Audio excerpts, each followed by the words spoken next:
Good evening. First of all, I'd like to thank my colleagues for inviting me to the at-large meeting.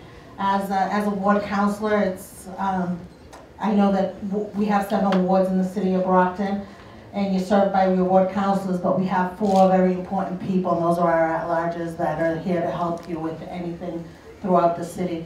So, first of all, it's my honor to serve as council president for the year 2020. It's I can't explain what the city council means to me. It's a lot of collaboration. It's a lot of work, but it is rewarding. It is rewarding work, even though it's very hard. And once again, I look forward to serving this year as council president.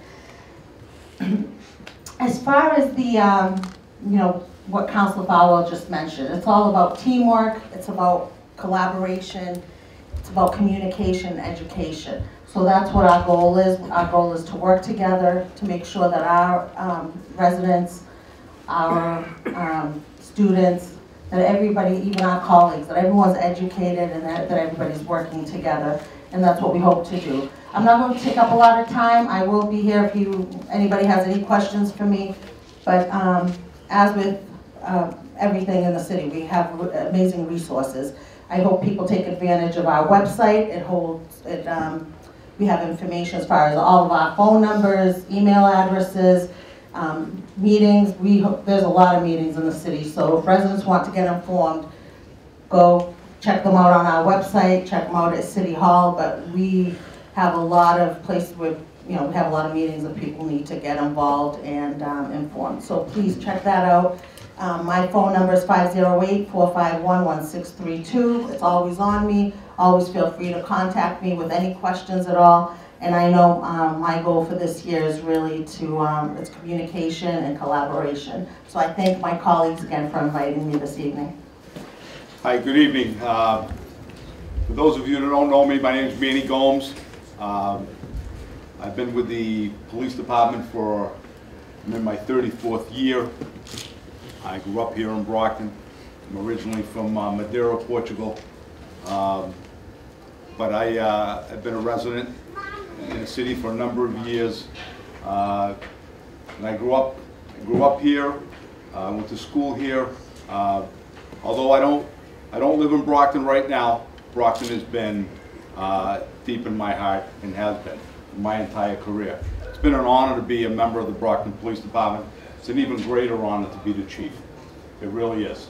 This is a great city, and you have a great police department. I'm very proud of those individual officers. I can tell you that working with outside agencies, I once had a friend of mine who's a high-ranking guy in the state police who came and worked in Brockton for several months with his gang unit.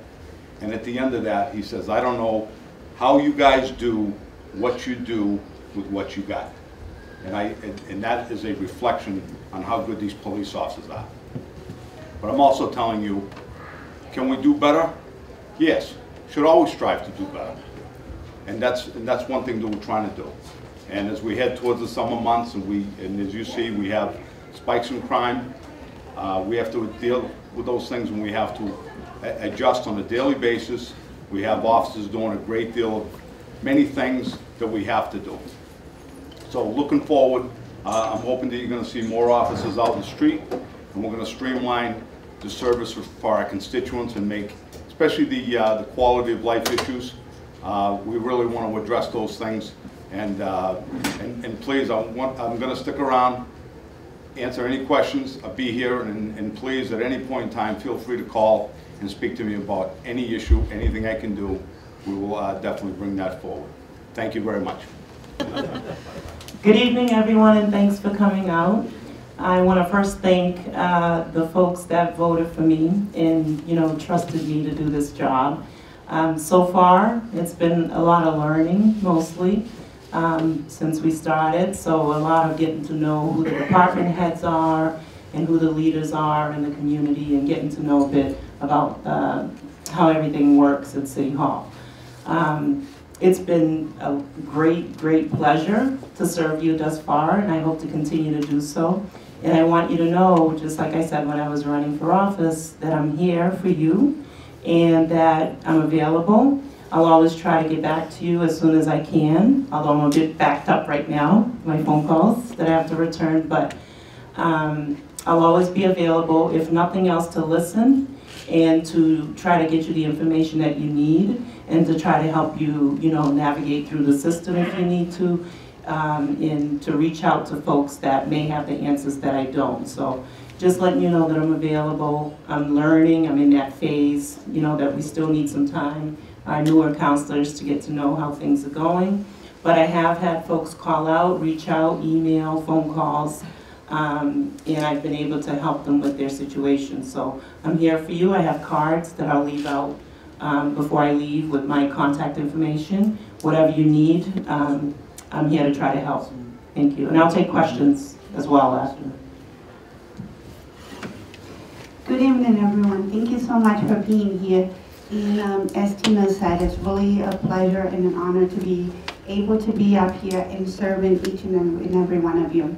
But one thing I want to tell you is that I want you to be aware and look at each one of us here and to know that you have 4 councilors here representing you. So no matter where you live in Brockton, you actually have 5 city councilors at your availability to be able to pick up the phone and call. So if Tina's backed up, you can always call me too.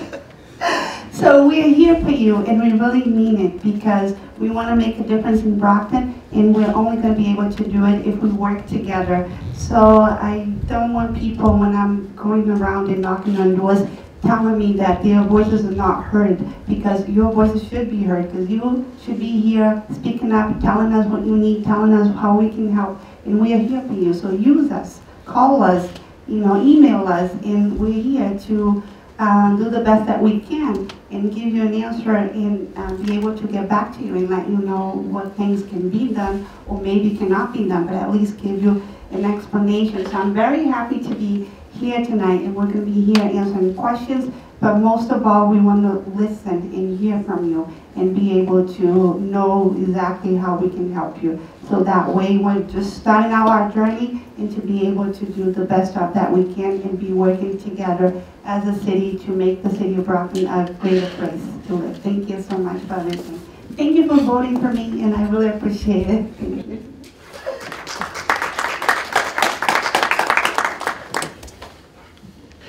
Thank you, Councillor. Good evening. For those of you that don't know me, my name is Moses Rodriguez. I took some time away from the City Council for 6 months or so to be mayor of the city, so I'm back on the council. But what I just want to follow up on something that Rita said. Listen, if you need to call a city councilor, call the younger ones. They've got a lot more energy and they need the experience. So it's okay. Wynn and I will not get upset if you actually call them and you want them to do something for you. No, I'm just kidding. I want to make sure that I reinforce that whole saying that you do have 5 councilors no matter where you live in the city, and don't be afraid of picking up the phone and calling any of us. Don't be afraid of duplicating phone calls. If you call 2 or 3, and hopefully one of us will get what you need to get done, and you can have a better life here in the city. We started doing these meetings, 4 years ago, and I think it's been great since we hold them in different corners of the city. And I think the goal is to try to do the same exact thing. This is one of 4 that we're gonna do this year. So hopefully we'll do something in the late spring, something in the summer, and something possibly in the fall. Just to give the Brocktonians an opportunity to come out and just, and the goal is just for us to sit here and listen to what the folks want us to do for them or answer for them. So it's not to be the experts on everything, but also to lend a ear and listen to what the concerns are of the taxpayers and residents of this community. So I look forward in doing this and continue to do this. And whatever I can be of help, you know where to find me. We're on the, as the council president said, our website has a gazillion. It's a brand new website that has a ton of new information. It's easier to navigate than it had been in the past. So please use it. Please rely on us as a resource for you. And we look forward to working and helping the city out. Thank you. The principal part of this meeting is to allow our school superintendent, Michael Thomas, and the chief budget officer, Aldo Petronio, to bring us up to speed on the new Massachusetts Student Opportunity Act, which, among other things, which is near and dear to the superintendent and Aldo, it's additional funding for our schools and our children. So without any further comment, I am going to turn this over to Superintendent Mike Thomas. Thank you, Councilor. I appreciate it. I also want to thank Councilor Cardozo, Councilor Mendez, Councilor Farwell, and Councilor Rodriguez for always supporting the Brockton Public Schools. Even long before you became councilors, you were always supportive of the Brockton Public Schools, and I appreciate that.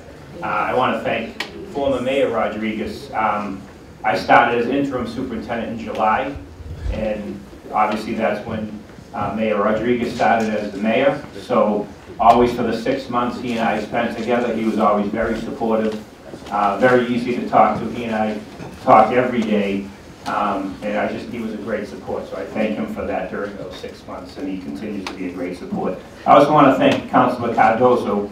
If you've read in the paper about our new community center at North Middle School, she's on the oversight committee, and ever since we started meeting back last summer, we started putting this together. And then the oversight committee is made up of all parents, and they met once a week at least, sometimes twice a week, to build this community center. It's free for all Brockton families and students.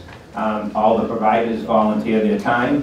So we encourage people out there to please use the center. It's open Monday through Thursday nights from 5:30 to 9:30, on Saturdays from 10 to 2. So if you can encourage people to come that are having any struggles, or they have their children that need help with homework or tutoring, that's available for them. So I thank you, Tina, for all your work with that. I really appreciate it. So we're here to talk tonight about the new Student Opportunity Act. It was voted into law by the governor back on November 26th. This is a long time coming. We were just short of filing another lawsuit against the state for their lack of funding to especially urban gateway cities. So it finally came. And this year we ended up with 21 million more in funding because they went back and they finally counted the right way disadvantaged children. So they changed how they counted kids in poverty. So back in 2016, all of a sudden the state decided that they would count those students differently. So we lost almost 4,000 students by the way they counted them, and that was 16 million in funding. So this new Student Opportunity Act changed that. And I'll have Aldo explain, he's going to go over the cherry sheet quickly with you so you understand the 21 million and where some of that money goes and how much we'll end up with in discretionary spending. But I'm happy to announce tonight that the layoffs in the Brockton Public Schools for now are over. Yeah! Not only would that help us reduce class size, which is number one, it will help us start to recruit teachers.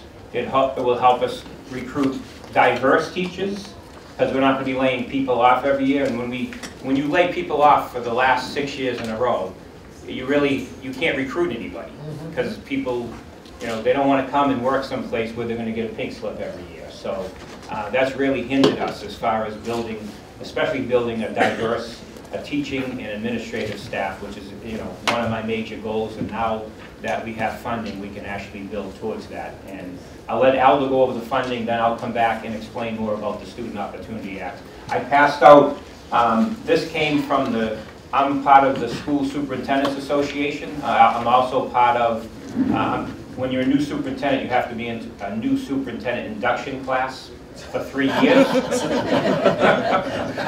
that's a lot of fun. So they actually gave us this, this is a Student Opportunity Act overview. And this is a really good synopsis of the new Student Opportunity Act. It's an easy read. It gets you to understand without all the legal language of the new act. So I have plenty up here if you want to take extras for people that you know, but this is also on our website. It's translated on our website. We will continue to update any information about the School Opportunity Act on our website, and all the documents will be translated as well. So there is a bubble on our website under Student Opportunity Act, and you can also get all this information there as well. So I'll turn it over to Aldo. Thank you. Good evening. So as the superintendent was saying, we were on the verge of filing a lawsuit. And the reason being is that the urban districts, such as Brockton, Lawrence, Springfield, Fall River, our student makeup is a lot more poor than the suburban districts. So the way the formula had been working over the years, it had been failing in covering not only the urban districts, but everyone as far as health insurance costs. It never kept up with what it needed to keep up with. Special education costs, the same thing, it didn't keep up with the rising costs to all the districts. But out of those two factors, everybody benefited in the state. But the other two factors were low-income students and English language learners. Those were primarily the gateway cities. Again, the Brockton, the Fall River, the Worcesters, the Springfields. That was the area that we weren't being properly funded in. So about 4 years ago, they changed the formula to where we lost a lot of the funding that went towards the low-income students. So as the superintendent said, we lost $16 million. The state put out a commission to review and find out what the problem was, where it was.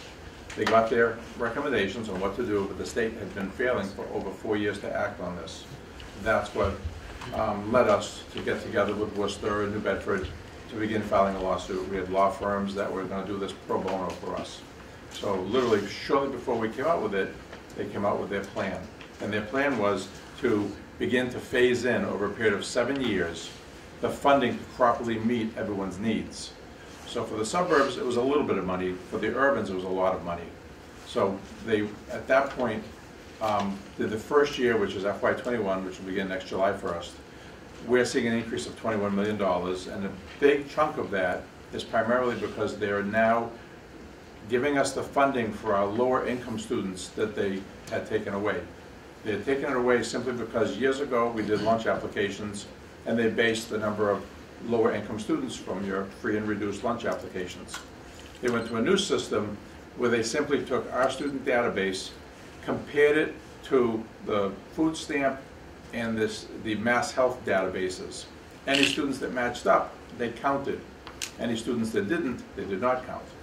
So, as the superintendent said, we lost over 4,000 students, $16 million. Brockton, as we always do, began the fight. And we took the fight all the way to the State House. We brought buses of children in there. We attended meetings there. We met with the Speaker of the House. We met with the Senate President. We met with the Lieutenant Governor. And we fought this issue. And so they have now come and they've basically looked at correcting the formula. It's not 100% perfect, but it's a big step in our direction. We hope that funding continues year to year, but over a period of 7 years, we should continually see an increase, enough of an increase that, as the superintendent said, we'd hopefully have no more layoffs. So we are now going to begin building our budget on that. The $21 million we received is our gross revenue. What will happen is they'll back out any costs for charter schools, because we have students who go to charter schools. They back out any costs for students that go by school choice to other districts. They give us a little bit of money for students that come in on school choice, and they give us a little bit of reimbursement for those charter school kids that leave. Either way, we're going to, from that $21 million, we will end up around $19 million available to spend on the system. I have about $12 million in costs that I've been carrying year to year on things that we've put off. So once we back out the $12 million to move forward next year, we have almost $8 million to begin rebuilding the district with next year.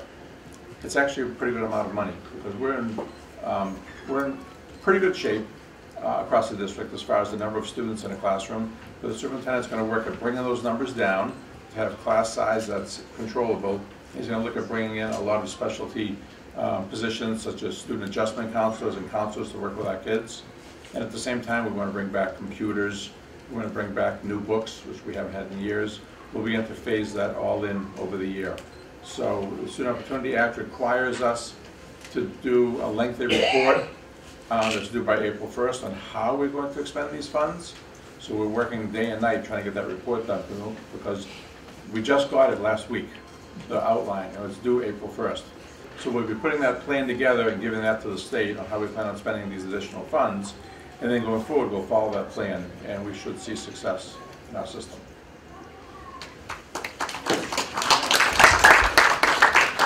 I'd like to recognize Ward 3 Councilor Dennis Iannieri, who just came in. And we are joined now by the Honorable Robert F. Sullivan, Mayor, who is also Chairman of the School Committee. Mr. Mayor, we'll just welcome.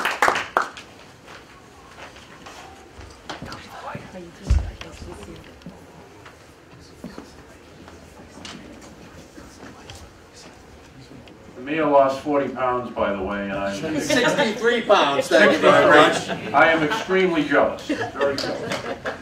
Well, good evening, everybody. And first of all, I want to thank the councilors at large for hosting this event. This is something that I helped facilitate when I was a councilor at large for 14 years. And I just want to thank each and every one of you for continuing this. It's very educational. The whole purpose is to hear from you. And now I'm in a different role. I'm the mayor of the city of Brockton. And one thing that I've said is we're all in this together. We're all elected the same way. We serve 2 years. City council, mayor, school committee. And I'll tell you this, together, the key word's together, we are going to change Brockton for everybody, for the good. It needs to happen. It needs to happen immediately too. So I just wanted to come here tonight and tell you a couple things quickly. I was a little late because it's the 100th anniversary of the suffrage movement. And Brockton Public Library started last week. They had an event tonight. They're doing 42 events at the library. So again, I encourage you to go there. But one thing that I want to tell you right now that I'm greatly concerned, and each and every one of you greatly concerned as well, is the uptick on violence, gunfire. There was a murder Saturday night. The scary thing is, and I know the police chief is here, the scary thing is it's happening in the month of February, cold winter month. That's pretty rare. The concern is, will it increase in the spring and summer? What I'm doing tomorrow night as the mayor is I'm having a round table to try to get a grasp and a handle on it and educate myself. I'm meeting with law enforcement, clergy, and some community activists. After I walk away from that round table, and the city council president as well, after I walk away from that round table, I'm having a Stop the Violence community meeting for everybody. It's going to be probably at Brockton High. So it's a date to be determined. We're going to get a date, make sure that all my fellow colleagues on the city council, school committee, and superintendent can attend. But I just want to tell you that it's a scary time right now when there's gunfire in broad daylight at the Westgate Mall. So we need to make sure that law enforcement, state police, Brockton, and the DA and the FBI get a real grasp on that. So I just wanted to pass that on today. And again, I just want to thank each and every one of my fellow elected officials and the superintendent as well. Thank you. Have a good evening. Thank you, Mr. Mayor. I will now turn this back over to Superintendent Thomas. So just quick things about the Student Opportunity Act. This is supposed to be phased in over 7 years. So it's $1.5 billion that the state is putting into education K to 12. So they really haven't decided from year to year what the funding is going to be, but they have a commitment to do this through the year 2027. As part of the funding, the Student Opportunity Act requires the district to do what they call a long form for a 3-year district plan. So basically you have to pretty much tell the state, and it has to be approved by the school committee, how you're spending this extra money. And the state wants you to make sure you're focusing and doing a few things well, but you need to focus on your special education students, your English language learners, and students who are falling behind by 2 or 3 grade levels. So those are the things you need to put your money into. And those, the actually state gives you a menu of items to choose from. They're from a variety of different things: expanded learning time, increased opportunity for common planning time for teachers, more social and emotional supports for students, which are adjustment counselors, obviously hiring personnel to lower class size, make sure that we buy curriculum materials and technology that are up to date and not 20-year-old textbooks. You're supposed to expand early pre-K programs, which we need to do because obviously we changed our start date for our kindergarten students. So bringing diversity to the education workforce along with administrators, and then developing additional pathways to strengthen the college and career. We've done a lot to try to get our kids ready for college, but We've fallen behind getting those kids who aren't going to college ready for careers that nowadays are paying a lot of money, and we're not preparing our students for those opportunities. So there's money there for that. Part of the Student Opportunity Act, between now and April 1st, there'll be several meetings like this, because I am obligated by the law to hold meetings for stakeholders, meaning you, parents, even though some that are not parents, community members, residents. So there'll be plenty of meetings that will be advertised, will be on a website, we'll send text messages out to our parents. So between now and April 1st, there's going to be a good amount of meetings that I have to get everybody's involvement, to get everybody's input of, parents of all students, teachers, community members, the city council, the school committee, so we all work together to put this plan together. It is required by the law, and that's exactly what we're going to do. If you have any questions about this, obviously I'm here to stay until the end to answer any questions. You can obviously call us, and if I don't have the answer for you and you want a specific question from one of our departments, whether it's guidance, special ed, our bilingual department, I'm happy to send you in that direction. But there's a lot of work that needs to go into this before April 1st. They're going to allow us to tweak the plans as we get into next school year. But again, we're heading in the right direction. For now, the layoffs are over, and we can start focusing on what we need to do to educate our students. So I appreciate everybody being here, and again, I'll be here to answer any questions as well. Right? And I thank the councilors at large for having me here tonight. I also want to thank the other city councilors here and Mayor Sullivan for always, again, their support of the Brockton Public Schools. That's never been in question, so we really appreciate that. Thank you, Councilman. Would you just pick up the other one so you can read? It's on. My name is George Brickhouse, and I consider it a blessing this evening to have all of you that are here at the table representing the diversity of elements that make up Brockton, school, political, the mayor being here, and Susan DeCastro. My question is a two-part question, and it covers the schools, but it covers the city itself, and also Police Chief Gomes. First part of the question, and what I'd like to get from each of you is just a yes or a no on it. Do you believe in community policing? That's the first part.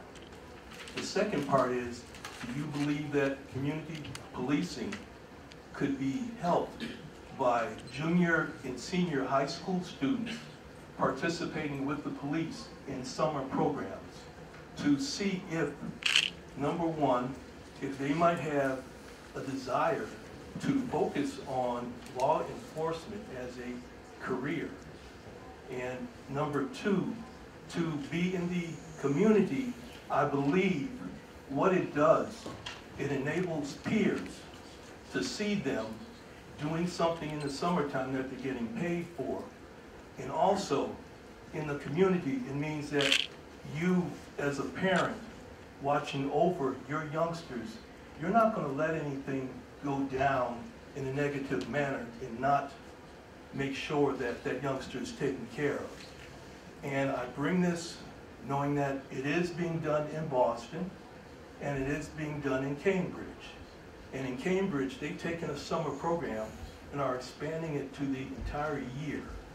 And I equate it with something along the lines of ROTC, that we could have something like that in Brockton. And what it does, community policing means community involvement.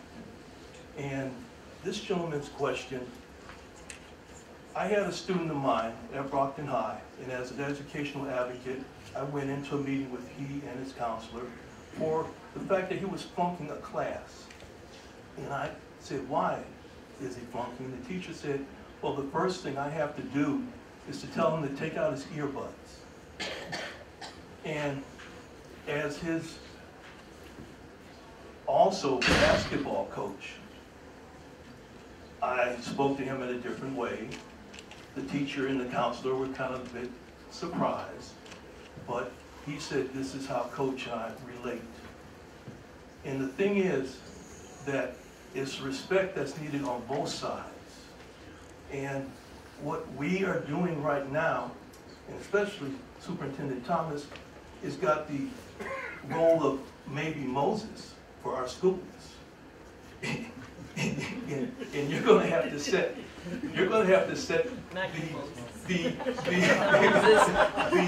the 10 tablets and bring them down. You're going to have to bring the tablets, and we're going to have to follow, because Brockton is a community that can be more, and should be more. And Police Chief Gomes, as I said, it's a two-part question.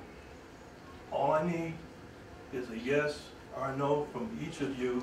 And Police Chief Gomes, like I said, I don't want to take up a lot of time. I just need a yes or a no just to see how you feel. And as I said, I consider it a blessing to have all of you here that represent so much of the political and educational aspect that Brockton has. I appreciate your time. If you expect a yes or no answer from politicians, God bless you, man. God bless you. I'll start with the ladies.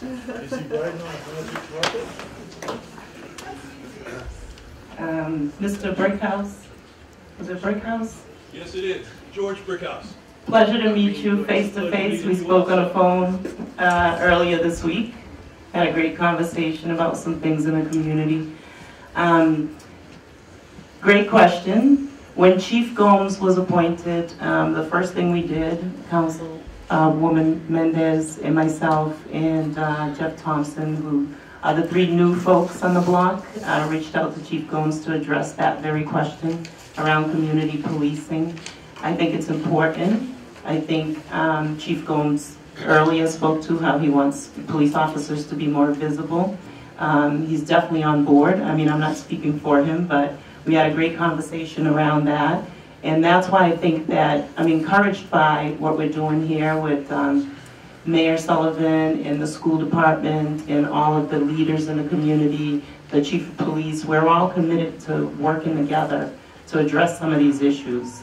So I'm pretty sure that everybody here is definitely a yes to, we would like to see more community policing. And, you know, address some of those issues that you just spoke about. And maybe that model is something that we can entertain, you know, in the summertime to have students, you know,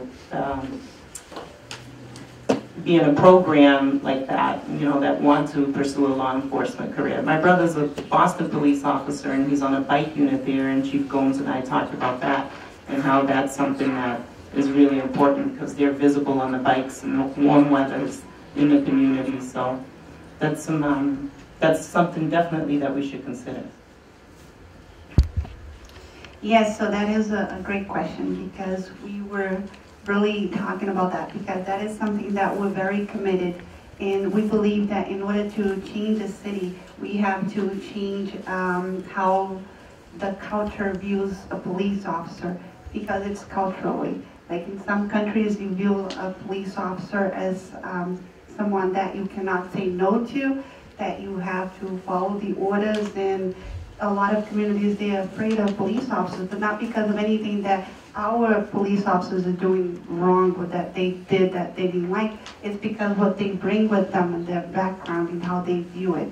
So by doing the community policing, it's something that would change that mentality, would educate them that here in Brockton, it's different, that the police are here to really protect us and to really help us and work with us.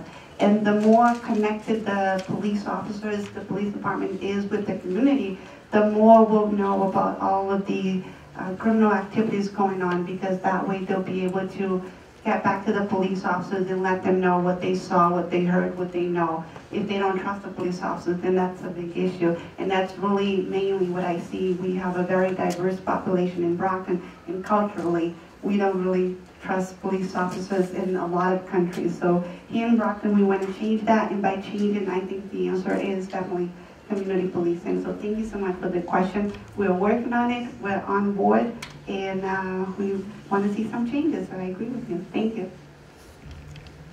Thank you. I think we're all along the same lines. Anything that can engage students, I think is going to be good for them, whether it's community policing, whether it's sports, music, the arts. anything that engages them with their peers and with the community is going to benefit them, no matter what the subject or the area is.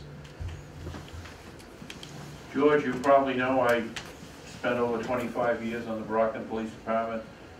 Nothing is more important than a strong police community relations program. You could have 500 or 1,000 officers, and if those men and women don't earn the trust and respect of the residents aren't going to respond in kind when you need them to help solve a crime.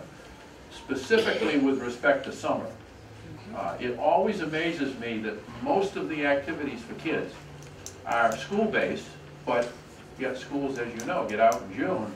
So we kick kids loose for July and August and maybe the first week in September. And I notice one of the points here is an expanded school year. Clearly there should be expanded school activities. And there was a superintendent we had in Brockton, his name was Manthala George, Matt George. And he looked at me one day and he said, you know, Win, he said, the best 6.5 to 7 hours a day in a kid's life is often in the Brockton schools.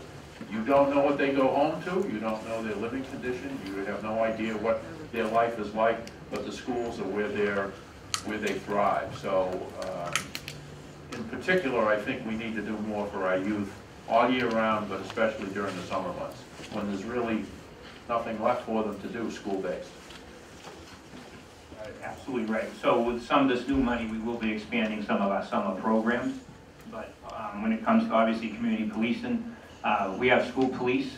We're one of the few districts in the state that actually have school police that are paid by the school department, but they actually are overseen by a lieutenant from the Brockton Police Department and the chief. So they run the GREAT program, which is now just came back 3 years ago, which has been a really good program. They do that in the summer as well. The last 5 officers we hired 3 years ago, they were all Brockton High graduates. They were all in their mid-20s, so they relate very well to, they all live in Brockton, they all graduated from Brockton High. They really relate well to our students because they're not much older than them, and they've done a great job going into classrooms, working with students, working with teachers. So that's going to continue to build, and I know that Chief Gomes is going to work with us at the New North Community Center. Having the auditorium available will provide all kinds of opportunities for the police to do different presentations and work with the community, and that's a big part of what we hope the community center to become. So yeah, Mr. Brickhouse, you're exactly right. I mean, it definitely has to go hand in hand, and it's the school department's job as well to work together with the police to make sure to be part of the community police and also getting kids involved. And I actually like the idea of the internships for the juniors and seniors, because I think that would go a long way with you know, helping students get interested in law enforcement, and maybe that's a career path they want to take. So that's actually an excellent idea. Thank you. And George, I too believe in community policing. But one of the things that I've often said is crime is a multifaceted situation that we face in the community. It's not just throwing, and Councilor Powell said this, it's not just throwing police at crime. Because we all know that the guns that are used in criminal activities are not in the streets, they're in homes. And that being said, we have not done a very good job in working with the community to get the guns out of the homes, out of the hands of some of the young people in our community. So I think it has to be a multifaceted approach. We have to get back to basics in a sense. Some of these kids are running miles around their parents because of the whole adjustment thing with the cultural swings that exist. But we cannot forget the fact that we need to have people in places that sound and look like the people that we're dealing with in the community. We need to get people into homes, and I don't mean to break into people's homes, but I'm just saying we need to get people who are trusted in the community to basically reach into some of these homes and get those people to help the police out. You can have 1,000 cops in the streets. Our streets will be safe in the sense because the cops up and down, but it doesn't mean the community is safe because those guns are not in the streets. They're in the homes. And we haven't really worked with the parents to educate these parents to, hey, listen, it's your home, it's your domain, you need to be able to search the homes and make sure that those items that are used in criminal activities are not in the homes. So it's not just, well, let's just agree to do community policing, but it's the how that sometimes matters. How are we going to do this? How are we going to go about doing what we need to do to make sure that we're reaching those that need reaching? Because just to do it for the sake of it being on paper and existing on paper, it doesn't do much for the community itself. So we have to do it a little different. Things that might work in Boston might not work in Brockton. We need to get people around the table that know Brockton, that understand what goes on in the city, to perhaps come up with the solution. The solutions sometimes are within reach, but sometimes we don't take the time to ask those that are affected by this, how would they go about reaching out and solving some of the issues that we have. So it's a variety of things that we got to do, but yes, community policing is a good idea, so as long as we do it the right way, not just to do it so that it's in the books that we're doing community policing. Moses, to continue along with your thought, if you don't mind, because I said I don't want to take up a lot of time. You want to come up, sir, so you can be on... Yeah, why don't you take this one? This one sounds a little bit better.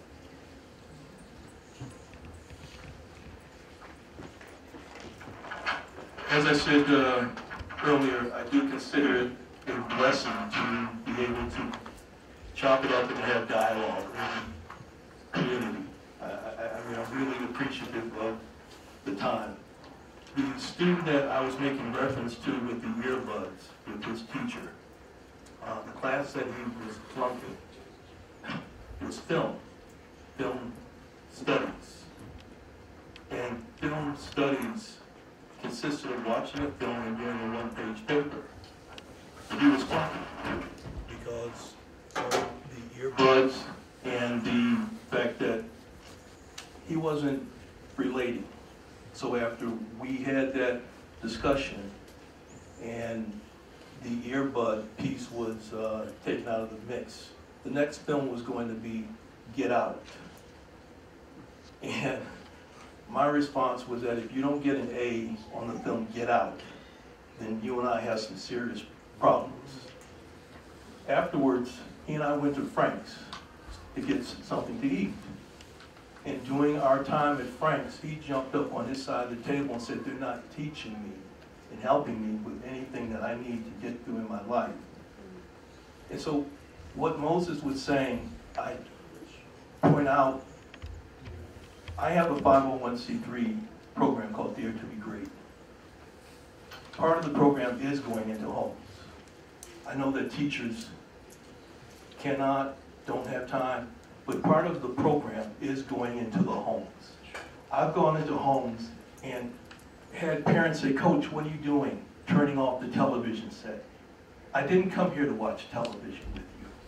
I came here to talk about your youngster because it's 100% we have to be somehow involved with the parents.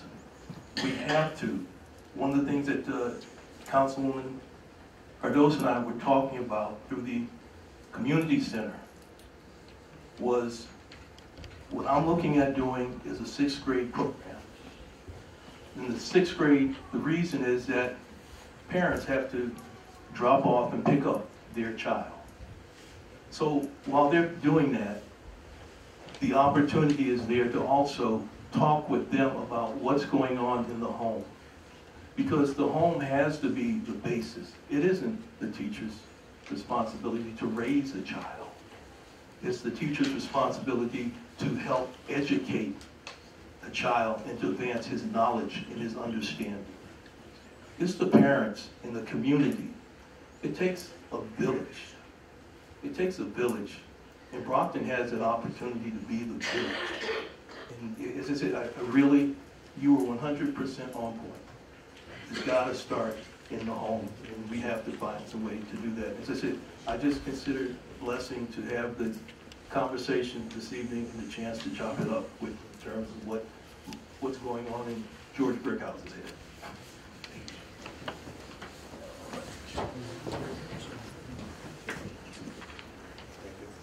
Good evening.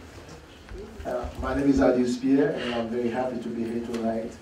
And I'm just going to say congratulations to all the elected officials, congratulations to Superintendent, and congratulations to Chief Gomes. It's not a question, it's not a comment that I want to make. This is very important for the community to have a good meeting like that. However, we don't have a lot of people here. I wonder how you guys do the advertising for that meeting. Because where to find people, you have to go to the churches.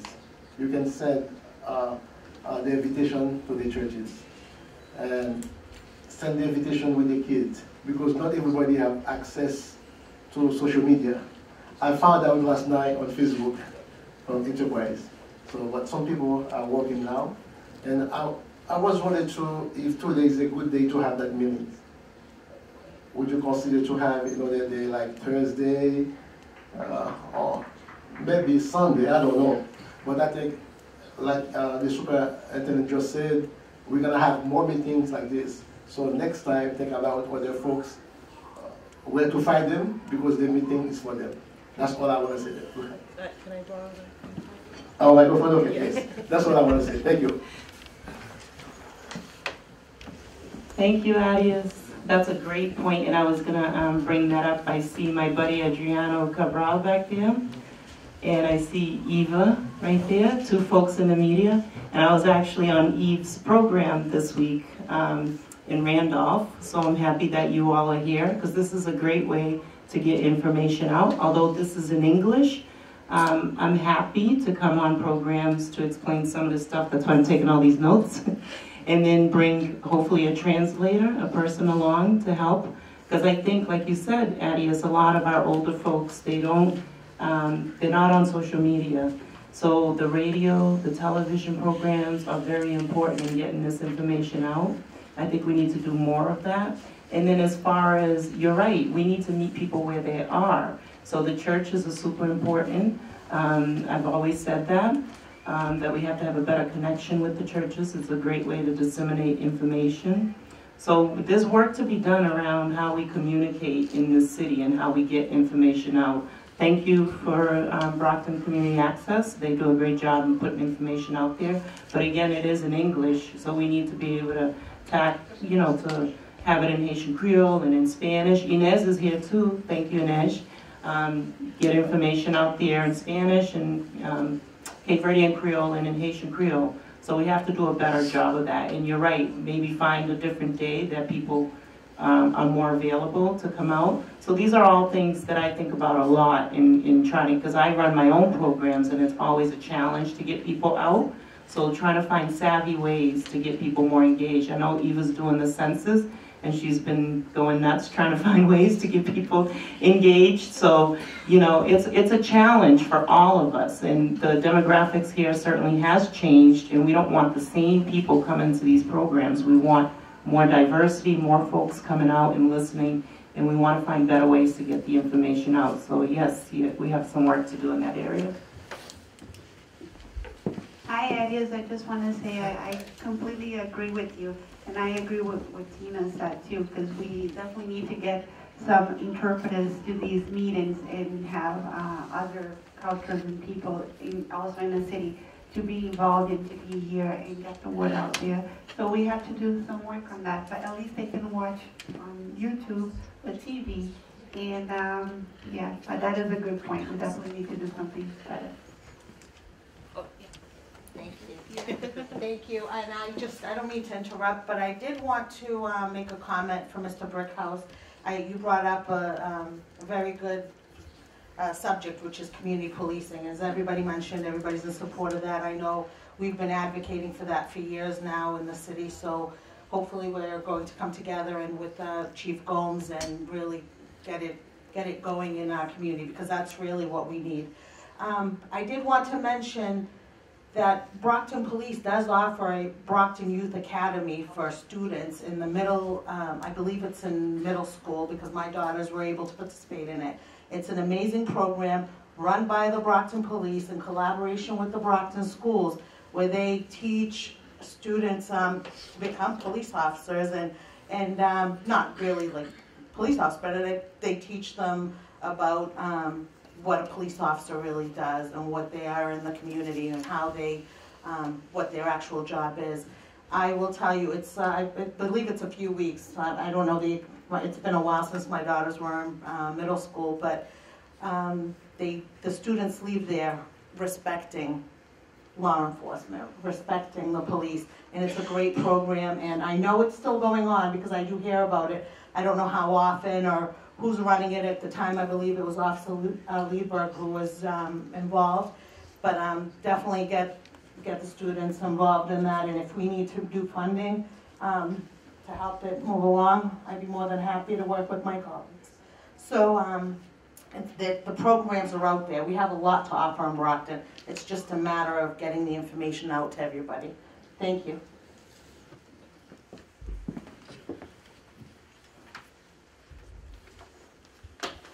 I think because of the points made, the four of us should get together before our next meeting, and we'll map out well in advance how we can get more information out to the community. And I'm gonna, I can help you. you can, Adius can help us. I know we have bilingual police officers. The chief might be able to bring one to one of these meetings. Before we proceed, I'd like to recognize State Senator Michael Brady, who took time to come in and join us. And I'm going to put the chief on the spot before we go to the next question. And Chief, you were, I remember when you came onto the police department. I guess that really dates me. But talk a little bit about community policing. And I remember Officer Luciano and all that he did. So.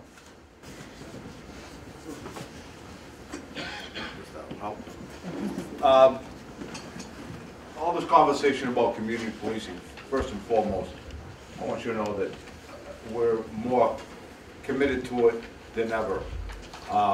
These councils, I can only echo what they said because it's absolutely true. The police department can't do it alone. I'm the first one to tell you that some of the things that we're dealing with, we can't arrest our way out of it, okay? That's just not the way it's going to work. To eradicate some of the problems, it's going to take us working with other groups and bringing these things to fruition. Some of the things that I heard here, we do have programs for the kids. I'd like to see more because I truly believe that a kid that's busy is a kid that stays out of trouble. All right, on the job, all the years that I've been here, I've seen a lot of kids at the booking desk. They weren't bad kids. They just had a lot of free time, and next thing you know, they're in a bad place. And I think everybody here knows what I'm saying. So I'd like to see more of that. I really would, especially in the summer months, because the days are longer, the kids are out later, the weather is good, all these things. I'd like to see that. We do offer a lot of programs. We're already committed. We do a lot of things that you might not know about. We already have officers that go out with probation officers and school officials, and we check on kids on their curfews. We check on people in this city if they're on parole or if they're a young kid. We do house checks on a regular basis with a lot of organizations. I mean, we're actually going to houses, making sure that the kid is in for the night, making sure that he's doing what he's told to do. So there's a lot of things that we're partnering with other agencies on this. But like I said earlier, can we do better? I want to hope so, and I want to strive for that. All right? Thank you. I want to add, there's a program called Handle with Care. So we work closely with the police department. So if something happens at a child's home the night before, domestic violence incident, for example, and unfortunately a mother or dad are arrested, the police will get a hold of the school if there's a school-age child and tell them handle with care. They cannot give specific information about what happened in the home, but it makes the school adjustment counselor, the principal and the assistant principal and teachers aware that, you know, please handle this child with care today, that they had a tough night. So when they come into your classroom and they're chewing gum or they don't have their pencil, it's, you know, they're having a hard day and they have their head down. You know why something happened. Again, you don't know the details, but it's a program that's worked very well, and it's constant communication between the police department to the school police department, and then they relay the information to our adjustment counselors, our principals, and it's called Handle with Care. So that's where it really worked really well.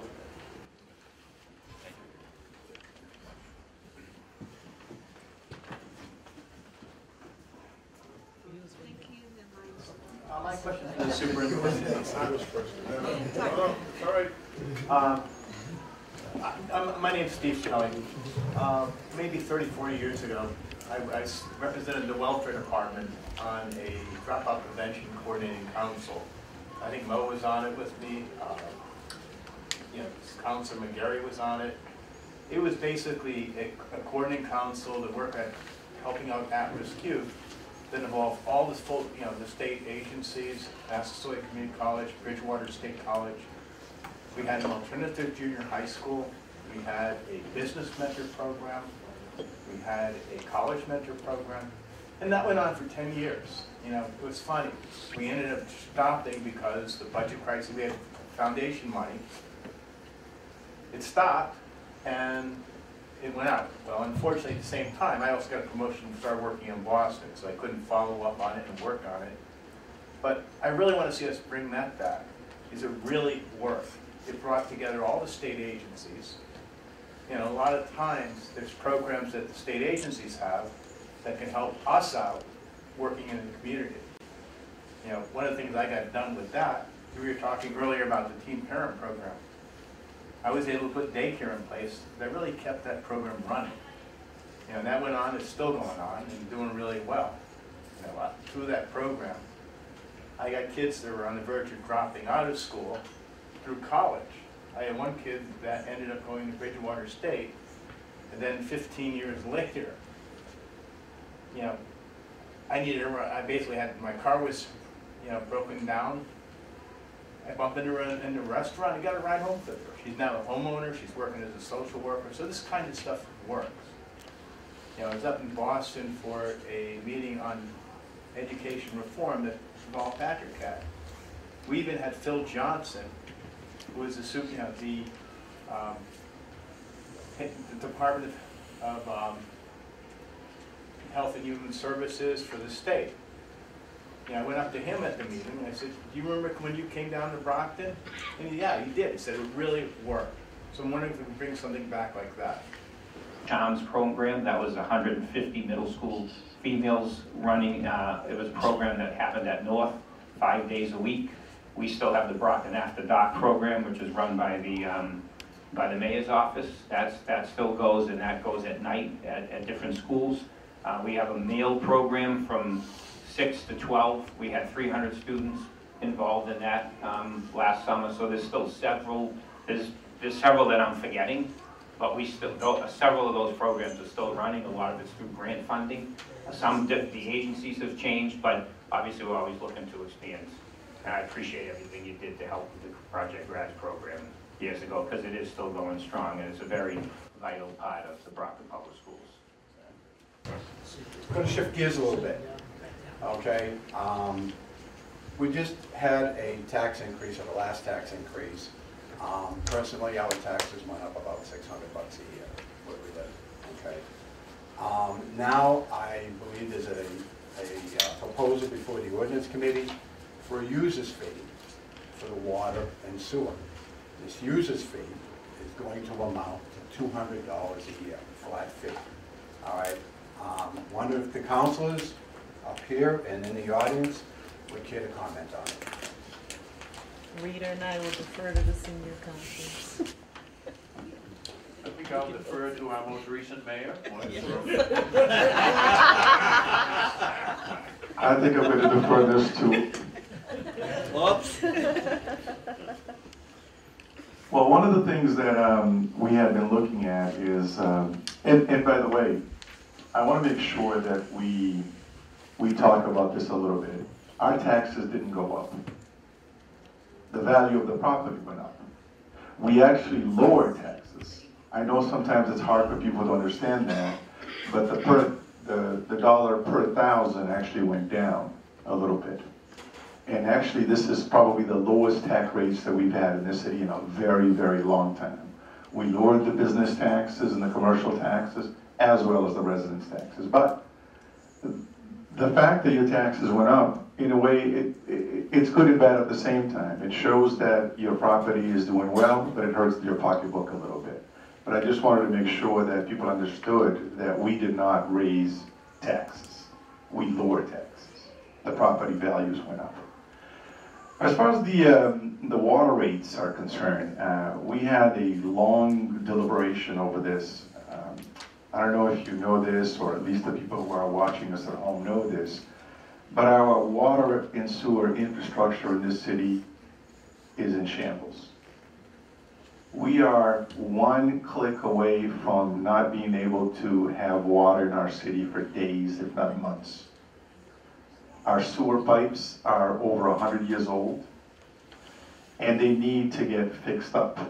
I mean, you see them popping up here and there, but we need to put a serious effort into doing this.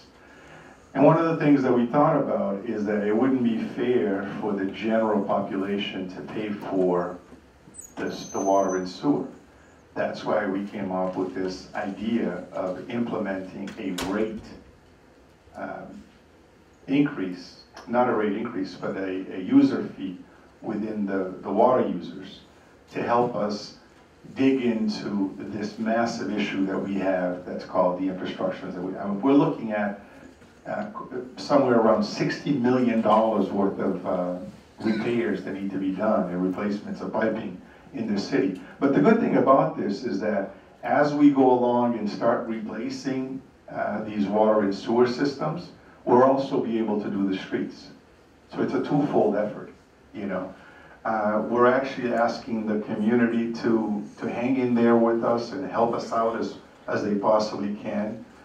The rates aren't across the board. It's actually going to affect the ones that actually have the higher user of water and sewer than the seniors and the folks who are in fixed income, in the sense, because we were cognizant of that to make sure that those numbers stayed as low as possible.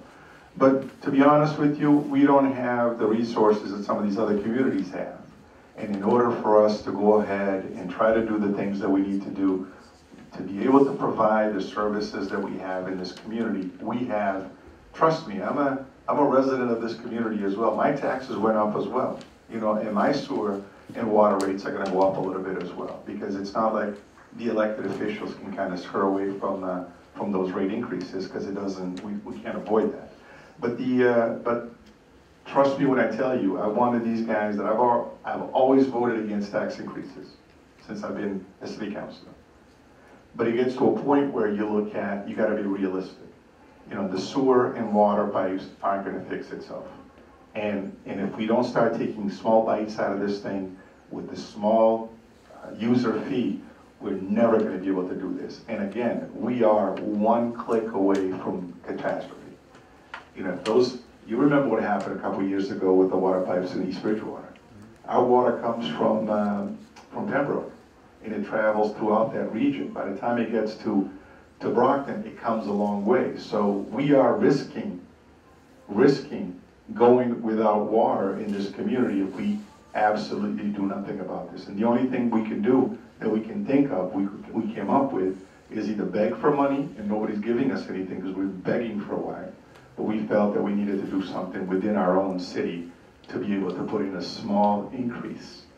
Again, calculated increase, not to hurt the most vulnerable folks, but to come up with a small increase so that we can kind of start tackling that issue with the water pipes in our community. We have areas in the city that they have absolutely no water pressure, because those pipes are now, you know, when they were 6 to 8 inches, they're now probably down to 1 inch or so of water coming through them. You know, that's also not fair to individuals who are paying for water and sewer in this community. So I know we're taking a hit on this because nobody wants to increase this, and I personally do not want to do this, but trust me, we had absolutely no choice but to do this. Absolutely no choice to do this. And every single thing that we raise out of this, these user fee increases are going to go into the infrastructure of the pipes and the sewer in the city. Hopefully I try to answer it as best as I possibly can. But again, that's just the way we are. And again, I'd rather pay something now than go without water for weeks at a time, because we know how dangerous how overworked the whole system is in this community. And we are an old city. It's been around a while. We haven't done anything about it. We have pipes that are 100 years old. And we got to do something about that. Thank you. Don't go unsay some of the things that I've said. Unsafe. Oh, I might go in an entirely different direction. I don't know. A couple of things. A user fee by any other name to me is a tax. Frank, I don't know where you went. Right there. So, look, I'll keep an open mind out of respect to Commissioner Rowley and the Chief Financial Officer. I'll listen to what they have to say about water and sewer rate increases and user fees. I do want to know, however, what are we charging the other towns for whom or for which we provide water? I want to make sure they're paying their fair share at the same rate, and I'm not sure they are. The other thing I've asked the DPW to do is to tell me who's not paying their water bills. If we have $2 million in unpaid water bills because people are just saying, lien my property, lien my property, lien my property, I'm not going to pay it, that seems unfair. If everyone else is struggling with their family budget to pay these quarterly water and sewer fees, it seems to me everyone needs to be part of the solution and not make only a certain percentage of people part of the solution. I don't know. I would not say that this is a done deal yet. I would. The last thing I would say is we can never lose sight of the fact that in this city, there are people who live paycheck to paycheck, who live Social Security check to Social Security check. They've earned their Social Security benefits, they don't have a lot of excess income, so it's just not a little bit of a nibble on the tax rate, the taxes that are paid, and a little nibble on the water and sewer rates. The cost of food goes up. The cost of homeowners insurance goes up. The cost of car repairs go up. And if you put that together in the aggregate, if it's too high, you're going to force people out of their homes. You're going to force them into another town.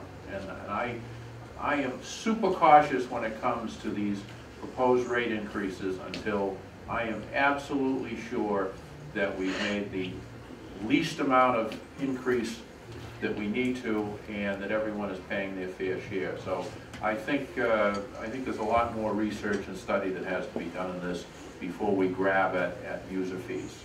With all due respect to my council colleague, whatever he said about the infrastructure needing repairs, he's right. How we get there is as one of my colleagues would say, we got to sweat the details. We have to sweat the details. The ladies care to chime in, or do you? No, you did a fine job. I don't blame you a bit. Mr. Hershey's been waiting patiently.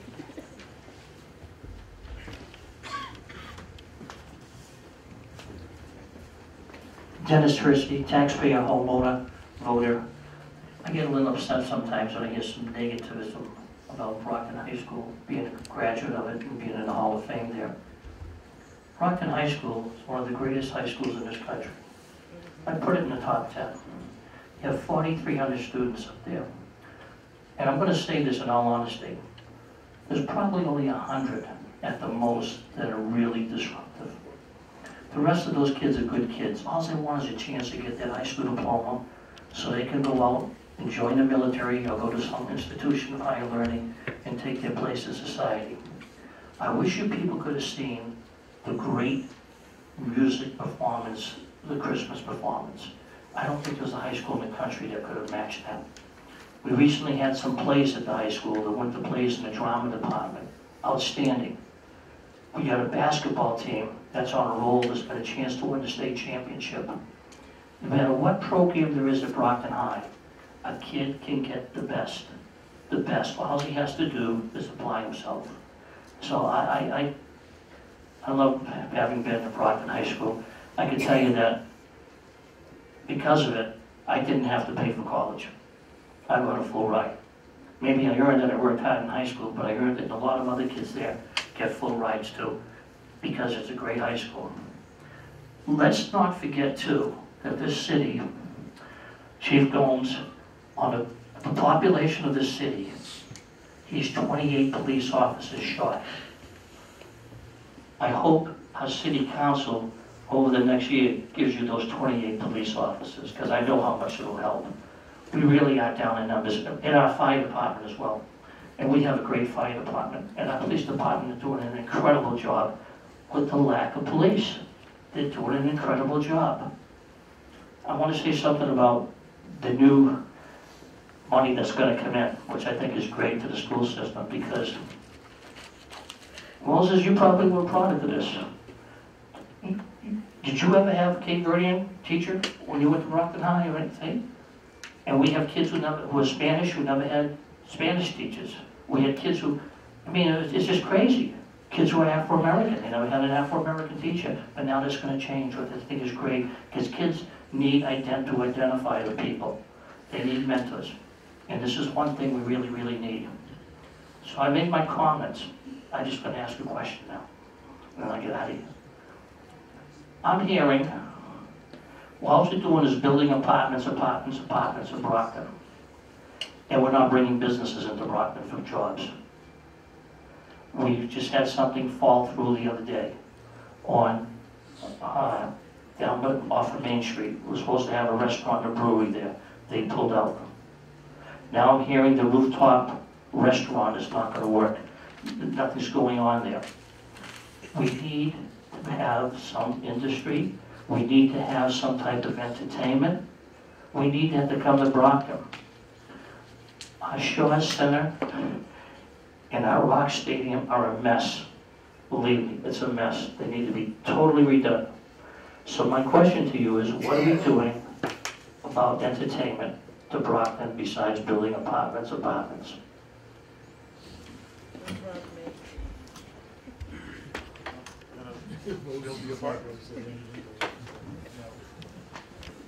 I thought the city council meetings were the entertainment. I guess we need to expand a little bit. I think, given the fact the mayor just took office, we've got to give him a chance to work with Mr. May from the Department of Planning and Economic Development, work with us as a council, because we each bring our own interests and peculiarities to economic development. And I think over time you'll see a more condensed and perhaps focused approach to economic development. It's not going to happen overnight, but I think we have all the right people in the right places to make a difference. I don't think housing is the ultimate answer. I think you have to have a blend of different projects, some of which would generate jobs, because we want our kids to be able to work while they're in high school and earn money towards college, and then have something to come back to after they finish their college, or if they're at Massasoit. So I think the answer to this is stay tuned.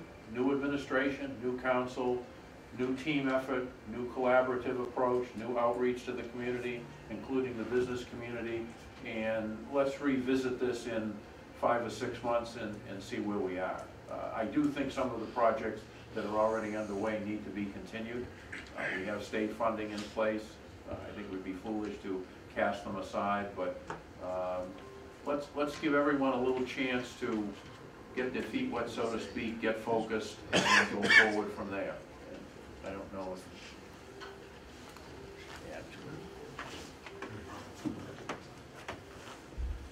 Thank you, Dennis, for your question. On top of what Wynn said, there's a lot coming up. I was just at a meeting yesterday on the CSX project, and some interesting data that came out of that.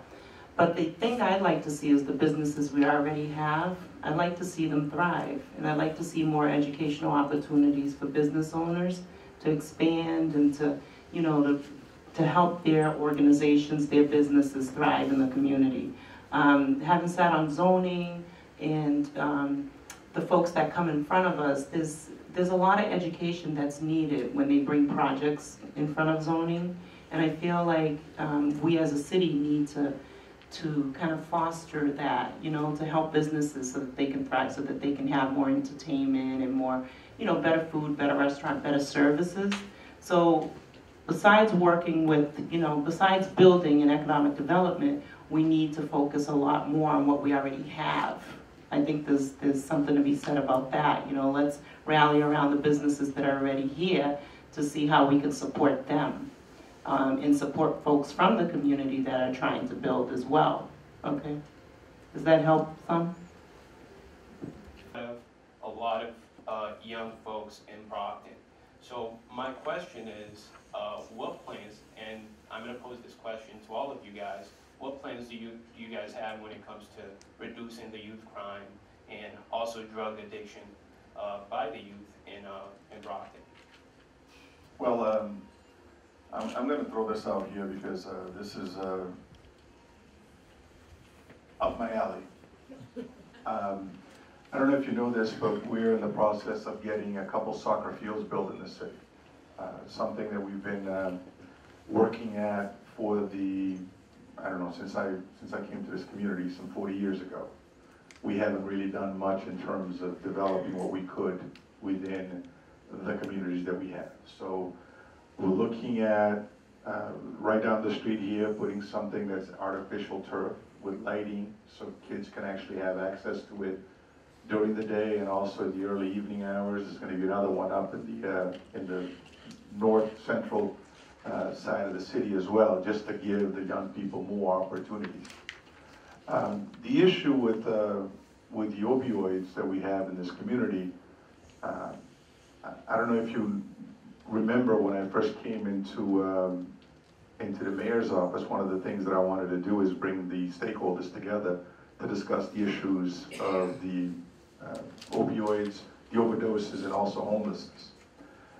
Because, you know, although what you see out here is a Brockton issue, a Brockton problem, but it's not really just a Brockton only issue.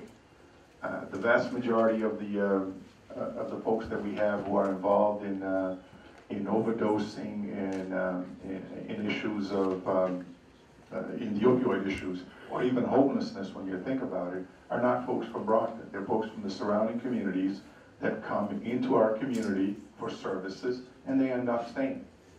You know, so we gotta look at this whole thing as a regional effort. We can't do it alone. I mean, I know it almost sounds good when we say we gotta have more police, we gotta have more fire, we gotta have more teachers, but I don't want my taxes to go up. I don't want the rates to go up. And those two things don't jive. You know, either you can increase some things or decrease some other things. You cannot continue to, we have the men and women in uniform that are given 2 or 3% raises on a regular basis. And if you give them those raises, you have to raise taxes to compensate to make up the difference. You know, so that's why it's important for us. I know as politicians, we're supposed to preach the no new taxes or no increasing taxes, but increasing services. You know, that is actually hypocritical in a sense because it doesn't make any sense. We can't sit here and say we need to put more 40 or 50 cops in the streets and at the same time saying, well, my taxes went up by $200 or whatever, and we can't do that because those funds have to come from somewhere. You know, and it's also important for us to remember that we as a community have not done a very good job advocating for our own community. I say this all the time, and I'm going to say it again. The worst enemies of Brockton are Brocktonians. We go around, people that work for the city, people who are police officers in the city, firefighters, politicians, you name it, badmouths this community on a regular basis. You know, so it's kind of hard for a business to move into Brockton when we have people in high places talking, excuse my French, crap about our city.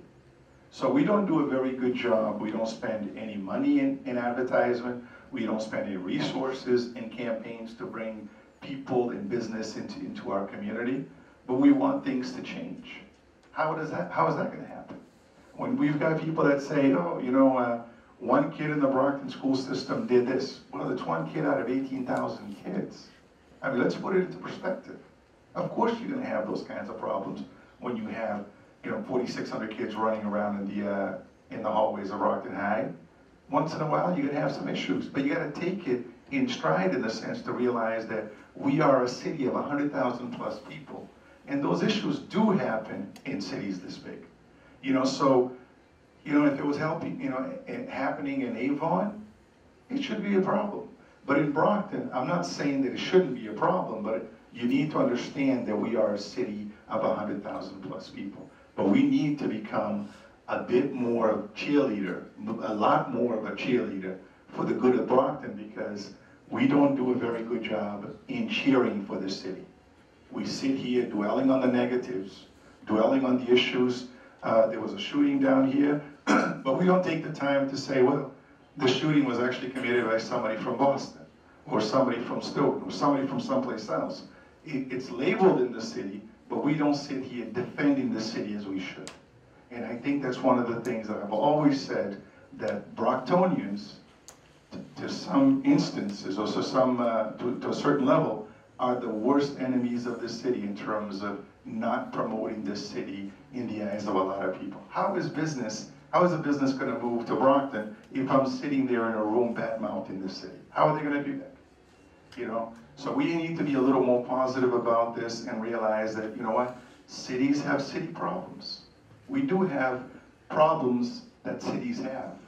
When you're the only city in the middle of 27 communities in Plymouth County, you're going to have city problems that you shouldn't expect in Plimpton or in some of these other smaller, towns that we have. But we need to start promoting this city a little bit better, and I think it takes every single one of us, residents, elected officials, city employees, to do that in a positive sense to promote the city, because if we don't do it, no one else is going to do it for it. I just have a quick thing. I think the business question was before that one, before Nelson's question. So Nelson, to answer your question, our kids are traumatized, okay? So we need to address that trauma. We had a couple incidents here where a couple kids died. You remember when those two kids in the car accident? I reached out to Mike Thomas that next day. Those were two huge families in the city, right? And a lot of those kids, including my daughter, they were mourning. They were really upset about that. Those kids had to go to school the next day. And Mike and his staff had to deal with that, So I said to Mike and to the mayor, we need to put together some kind of task force to look at how we address trauma. Because these kids are traumatized over and over on social media, on TV, when these deaths happen, when these, shootings and everything else. We have to address that. We as adults have to make sure that we're caring for these children that are witnessing this, okay? So I think to answer your question, we need to do more. Mike, I'm sure, is on board with this, with more adjustment counselors, more school-based therapy. Adriano, we talk about that all the time. We need to, come out when these things happen and make sure that somebody is speaking up and talking to parents and going out to the homes and reaching the young kids. And then when they're in school, offering therapy. In all other suburban communities and everywhere else, when something like that traumatic happens, they send counselors out to people's homes. They do it in Boston. They do it everywhere. We don't do a good job of that. And if we don't address the trauma now, what hope is there for the future? The other thing is, as far as the opioid epidemic, we get funding in the city to address opioid. But the big problem that we have in our communities is really alcohol and marijuana. The kids are all smoking marijuana. They're all vaping.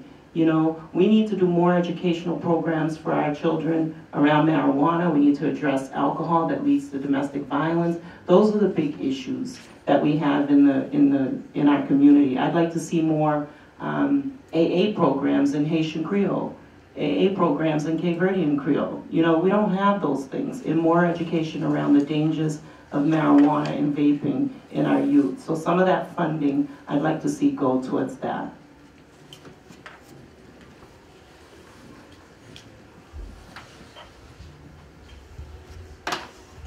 When Moises was mayor, we accepted a state statute that transitioned Brockton from a Board of Health to what I hope will be a Department of Health and Human Services.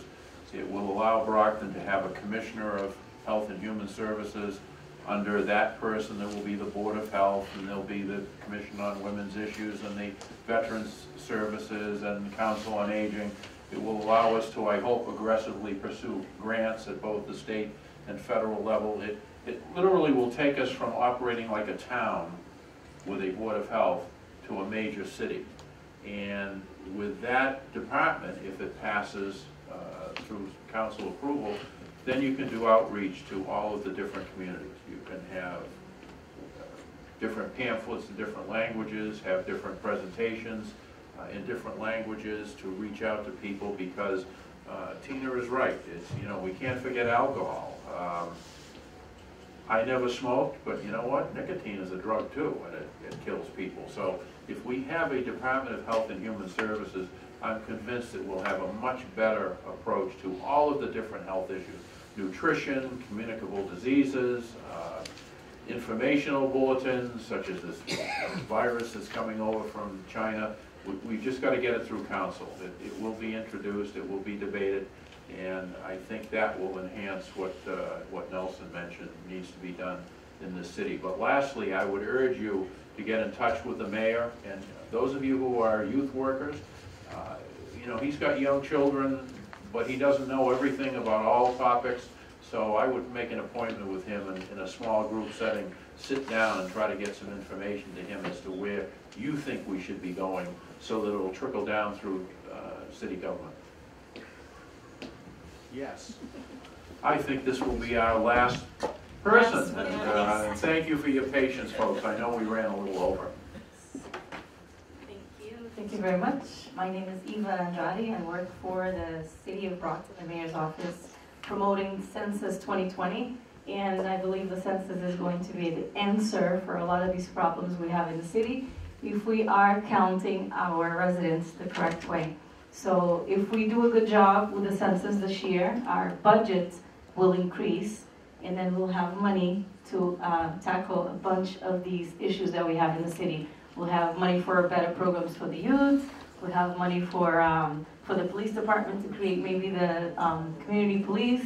So I need help. I need community cheerleaders to help out spread the word about the census. We have an event on February 26th at the War Memorial Building. So it's a formal invitation for community leaders to come over and learn about it's more of a training. Train the trainer is what they're calling it.